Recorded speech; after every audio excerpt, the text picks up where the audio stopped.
Welcome to Q&A Day Part 2.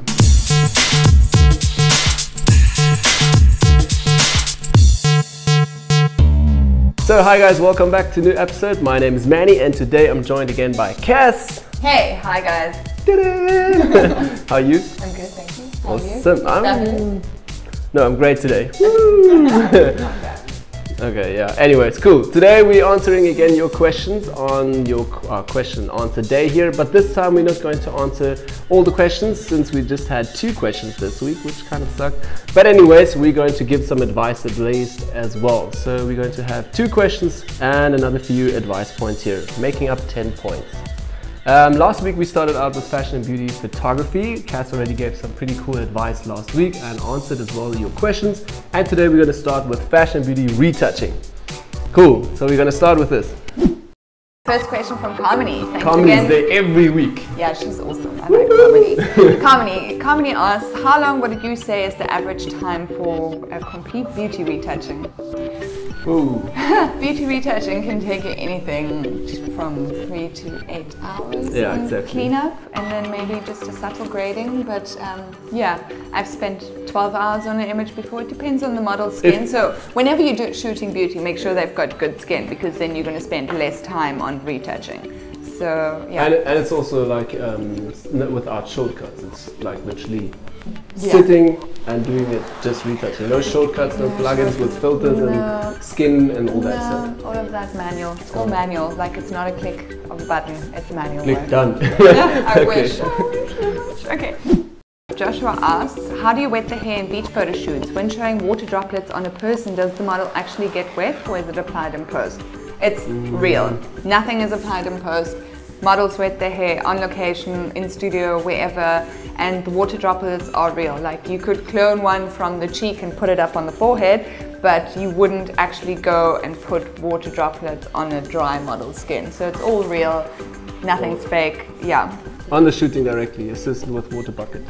Yes, water bucket, or spray can, or what's that? Spritzer, water spritzer. Yeah, that totally works as well. Cool. Okay, cool. Yeah, then let's go over to advice as well. You're going to give us some advice and I'm going to ask some weird questions. Okay, great.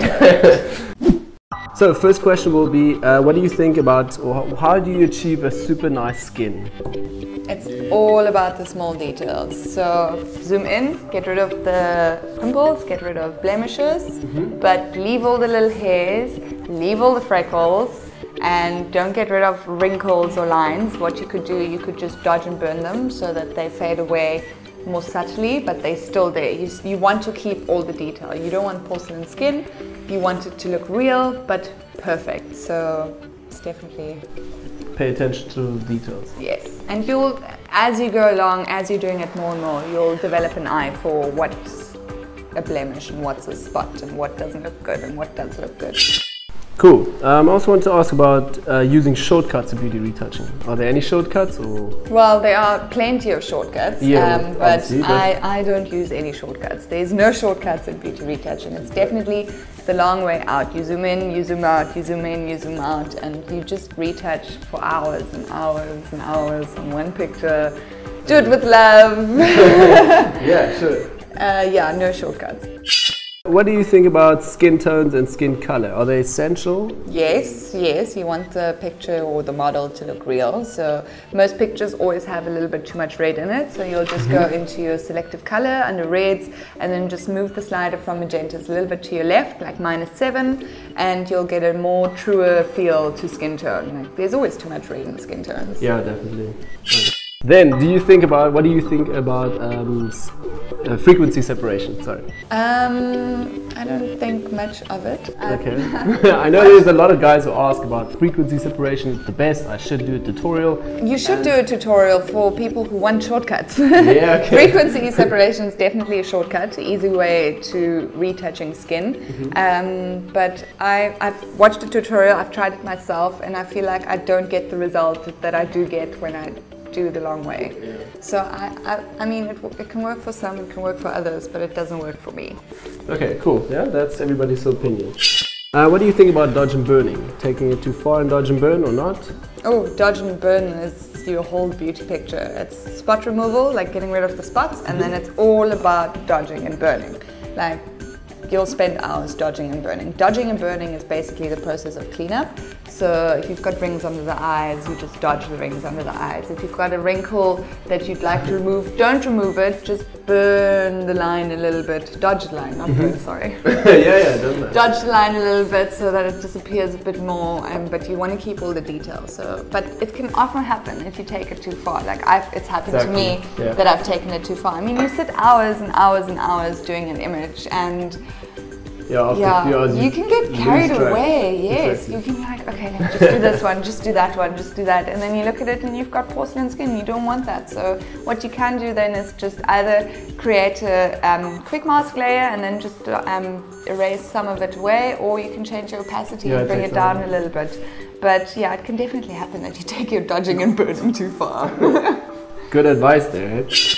Then as well, also about retouching hair. What is the essential part about that?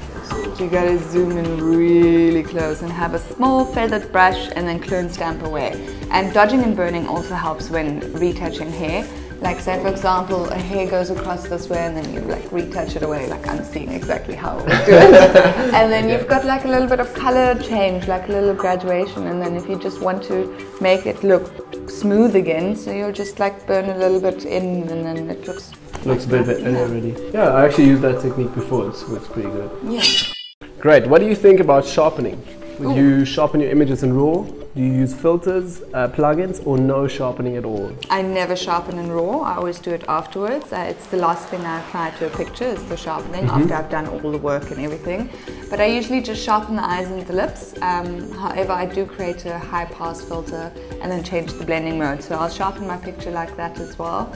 But usually I use sharpen the filter, sharpen more, and then I'll just like create a little quick mask layer and then just erase what I don't want and keep all the detail that I do want. If you are liquefying anything, then usually you have to go and sharpen it afterwards because the liquefy tool does destroy the pixels. Exactly.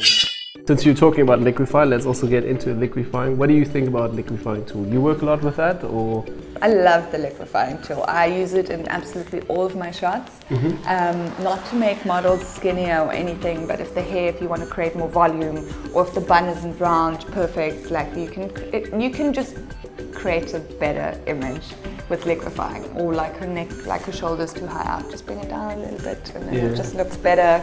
So it's just small little tweaks. It's not using it for reshaping a person completely. No, you just never. Use it you still want the person to look like the actual person, so you wouldn't go make the nose smaller, give in some cheekbones. Don't do that. Don't do that ever. Leave the model the way they look.